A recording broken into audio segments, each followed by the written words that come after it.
1953, el Decreto Supremo de 2521, dado por el expresidente Manuel Odría, instauró el 1 de octubre de cada año como el Día del Periodista. Sin embargo, ese 1 de octubre pasado, muchos periodistas no celebraron ese día, sino lo tomaron como un día de reflexión y crítica hacia el trabajo realizado por los medios en las últimas décadas. A continuación tenemos nuestro informe central del Día del Periodista. Pedro Curico nos muestra una modesta crítica en el siguiente informe. El periodismo ha cumplido más de 200 años en el Perú. El pasado 1 de octubre se celebró en nuestro país el Día del Periodista. Por ello, este año en primer plano hemos considerado que en lugar de ser un motivo de fiesta, la fecha debería convertirse en un día de reflexión y autocrítica.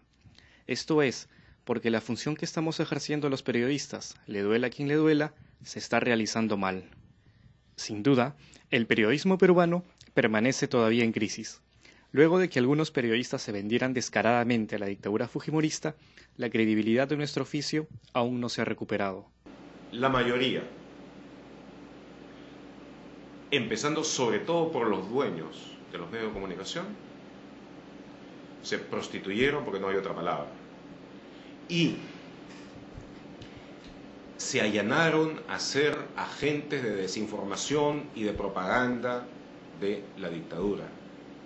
Se convirtieron en portavoces tercerizados inmediatos del gobierno más corrupto de nuestra historia, y hemos tenido gobiernos corruptos.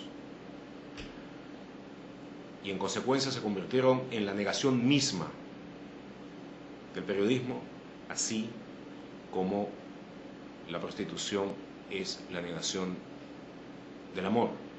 Sin embargo, existen progresos en el ejercicio de la libertad de expresión y de prensa, y prueba de ello es la postura que asumen los periodistas frente al poder.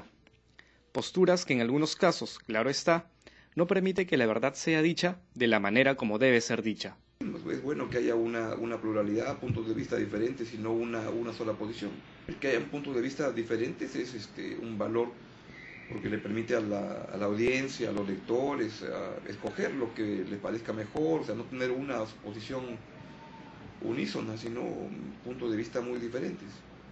Otros periodistas, más bien, intentan mantener una posición mesurada, muchas veces criticable, en pos de la llamada gobernabilidad. Gobernabilidad que, quién sabe, existe o no. Crítico no es decir que todo es malo tampoco. Crítico es también destacar las cosas que están buenas, ¿no? No es necesariamente estar todo el día metiéndole palos. Si el tipo se equivocó, le metes palos. Si lo hizo bien, le dices que lo hizo bien, ¿no? Felizmente no todo se rige por aquellos que tienen intenciones dudosas. Aunque son pocos, también existen periodistas que saben dónde están parados y cuál debe ser la postura que asumen frente al poder y los grupos económicos. Uno de ellos es Gustavo Gorriti, quien por enfrentarse a la mafia fujimontesinista y denunciar sus delitos, fue secuestrado y llevado extrajudicialmente a los sótanos del CIE. La función esencial del periodista no es estar determinada, vamos a ser mesurados para la gobernabilidad, para que las cosas puedan mantenerse así, porque ese es un camino en el que una vez que entras, resulta de que las exigencias de quienes están en el gobierno que te reclaman esa suerte de mesura, no terminan. Una gobernabilidad democrática sana supone un periodismo fiscalizador e inquisitivo. Por la misma actitud valiente y comprometida con la verdad, periodistas como Pedro Yauri y Alberto Rivera no solo sufrieron la mordaza y la persecución del poder, sino que incluso perdieron sus propias vidas. Según la Comisión de la Verdad, Yauri fue secuestrado, torturado y asesinado por el Grupo Colina. Aún no se sabe dónde está su cadáver.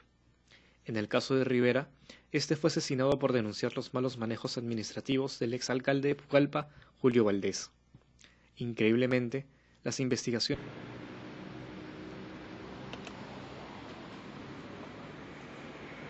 Aunque no compartamos el mismo punto de vista, los periodistas tenemos la responsabilidad de informar con veracidad, de la manera más objetiva e independiente posible.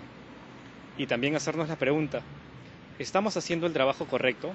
De manera que usted pueda sacar sus propias conclusiones y tomar sus propias decisiones.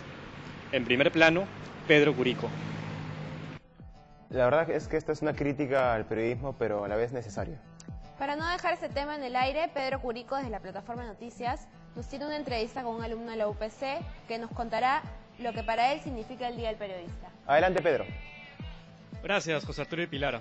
Con motivo de la celebración del Día del Periodista, En esta oportunidad contamos con Hugo Flores, estudiante de periodismo de nuestra facultad, a quien le pediremos un análisis acerca de la carrera que viene estudiando. Hugo, buenos días. Dime, ¿crees que los periodistas han recuperado la imagen que perdieron durante los años de la dictadura? Yo creo que se está recuperando poco a poco, pero que todavía es un camino difícil, porque muchos de los periodistas que en esa época no dijeron nada, actualmente siguen trabajando en los medios, y es por eso que este prestigio todavía no se alcanza del todo. ¿De qué manera crees que se puede recuperar la imagen de nuestra carrera? Yo creo que haciendo mucho esfuerzo, comenzando a argumentar las cosas que se dicen en televisión, en radio y en prensa escrita de una manera correcta, no solamente hablar por hablar, escribir por escribir, cosas así, sino comenzar a tener argumentos sólidos para poder tener una postura dentro, a favor o en contra de lo que dice el gobierno o en diferentes temas. Finalmente, Hugo, en ese sentido, ¿crees que los periodistas debemos mantener siempre una postura crítica frente al poder, o quizá en algunas circunstancias mesurada?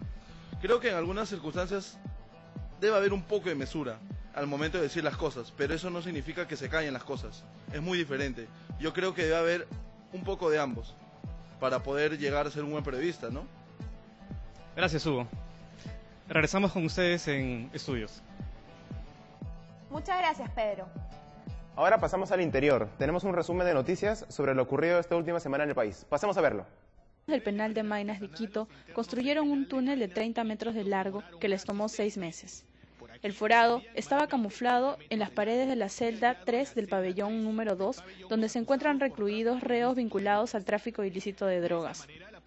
La policía frustró la fuga de 35 internos, quienes iban a aprovechar el partido Perú-Paraguay para escapar.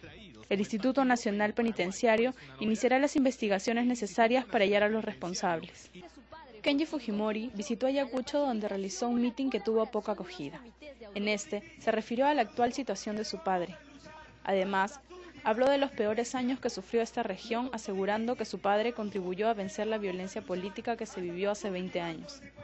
Mientras realizaba el mitin, muchos detractores gritaban señalando que el expresidente Alberto Fujimori era responsable de los delitos por los cuales fue extraditado. Un bus con 27 personas cayó al canal de regadío en Pacoartambo, departamento de Cusco. 22 personas resultaron heridas y 5 murieron.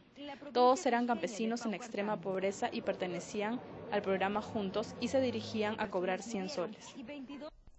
Vamos con otra pausa comercial, pero volvemos con un informe sobre el TLC y sus consecuencias en el Perú. Ya regresamos. Todas las negociaciones